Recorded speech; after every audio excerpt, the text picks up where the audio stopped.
My name is Dr. Meredith Doig. I'm Secretary of Dying with Dignity in Victoria, and we're here to talk about the national conference that we've organised over the weekend of 7th and 8th of March in 2020.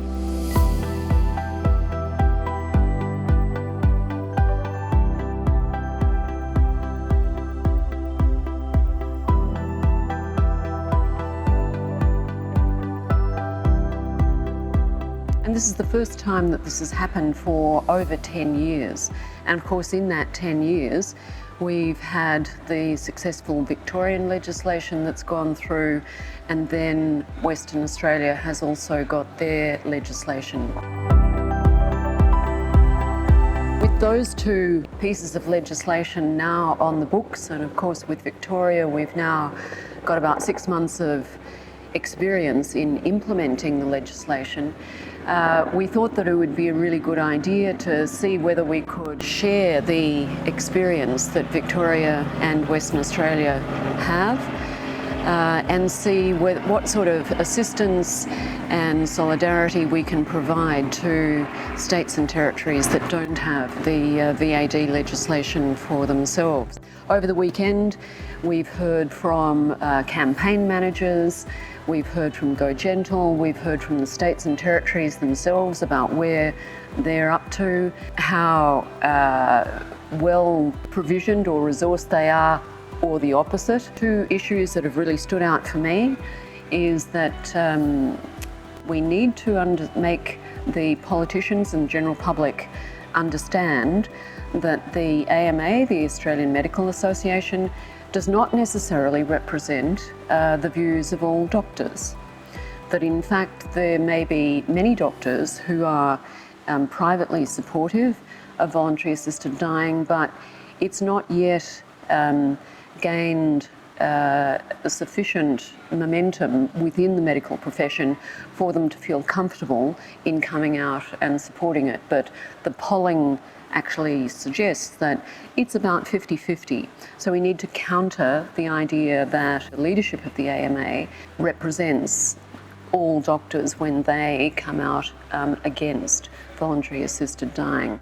The second one, obviously, is that our opponents, particularly the religious vote, are very well organised, very cashed up, and have very high level behind the scenes access to politicians.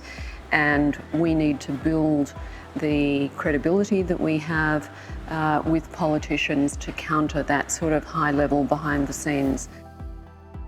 And I think the third thing that's really important is we heard from some Liberal politicians who gave us an insight into what it's like taking a stand against your colleagues, the majority of whom might be against voluntary assisted dying, how difficult it is for those people, and for the people who have a genuinely open mind on these issues, how to approach them, but in a way that really learns from their concerns and the sorts of risks that they have in their minds, takes those concerns seriously and finds ways to assure them that these issues have been very well addressed in other jurisdictions, and now of course in Victoria, so that we can gently encourage those people who are still on the fence, sitting on the fence, so to speak, and encourage them to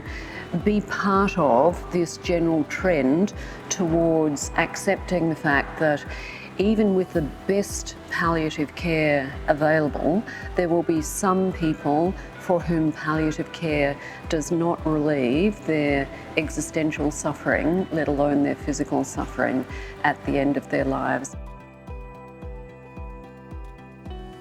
Voluntary assisted dying is not for everybody.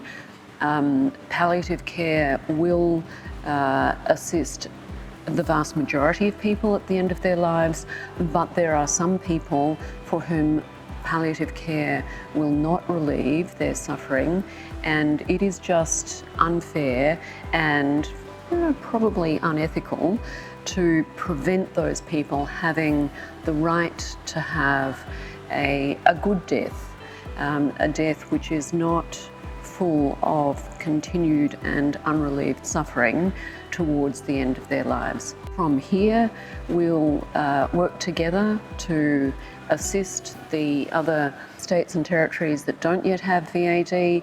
So I think we'll probably end this conference on a very high note. There's been some terrific sharing of practical strategies, and we'll probably do this conference again in a couple of years' time and mark our progress at that stage.